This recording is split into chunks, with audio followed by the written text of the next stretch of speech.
ஒரு ஜாதகம் பலமான ஜாதகமா அல்லது வலுவில்லாத ஜாதகமாங்கிறத எப்படி தெரிஞ்சுக்கிறது அப்படின்னா, நமக்கு தெரிஞ்ச டக்குன்னு தெரிஞ்ச மெத்தட் என்ன அப்படின்னா, என்னதில் 2 கிரகம் ஆட்சி, ஒரு கிரகம் உச்சம், ஒரு ராஜயோகம் இருக்குது, என்கிட்ட இந்த யோகம் இருக்குது, கஜகேசரி யோகம் இருக்குது, குருச்சந்திர யோகம் இருக்குது, விபரீத ராஜயோகம் இருக்குது, அதனால் ஏன் ஜாதகம் சிறப்பு அப்படின்னு வேணால் நம்மளாக பேசிக்கலாமே தவிர, ஒரு ஜாதகம் யோகமான ஜாதகம் அல்லது ஸ்ட்ராங்கான ஜாதகம் அப்படிங்கிறத எதை வச்சு டிசைட் பண்ணணும் அப்படின்னா, நடக்கிற தசை புத்தியை வச்சு தான்.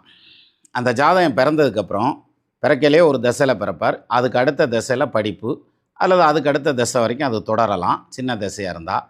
அந்த சம்பாத்தியம்னு ஒன்று ஆரம்பிக்கிறான் பாருங்க, ஒரு 22 வயசு 23 வயசுக்கு அப்புறம் ஸ்டார்ட் பண்ணுது பாருங்கள். அதுலேருந்து ஒரு 45-50 வயசு வரைக்கும் நடக்கிற தசா புத்தி இருக்குது பார்த்தீங்களா, அந்த தசா புத்தி தான் அந்த ஜாதகம் ஸ்ட்ராங்காக வீக்காங்கிறத கன்ஃபார்ம் பண்ணும்.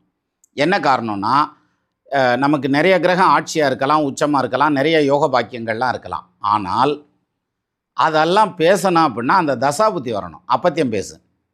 அப்போது ஒரு ஜாதகம் யோக ஜாதகங்கிறத எது டிசைட் பண்ணுது, அவருக்கு நடக்கிற தசாபுத்தி தான் டிசைட் பண்ணுமே தவிர, அந்த ஜாதகத்தில் எத்தனை கிரகம் உச்சமாக இருக்குங்கிறதோ எத்தனை கிரகம் ஆட்சியாக இருக்குங்கிறதோ கிடையாது. நடக்கிற தசை யோக தசையாக 2 தசை வலுவாக அமைஞ்சிச்சின்னு வைங்க, குரு தசையும் சனி தசையும் வலுவாக இருக்குது அப்படின்னு வச்சுக்கோங்களேன், கிட்டத்தட்ட 35 வருஷம் யோக தசையாக போயிடும் அந்த ஜாதகத்துக்கு. அதில் 4 கிரகம் நீசமாக இருந்தால் கூட அந்த ஜாதகரையும் படுத்துக்கிட்டே ஜெயிப்பான். ஸோ அந்த வகையில் ஒரு ஜாதகம் யோக ஜாதகங்கிறத அடுத்தடுத்து வரக்கூடிய தசாபுத்திகள் தான் நிர்ணயம் பண்ணும்.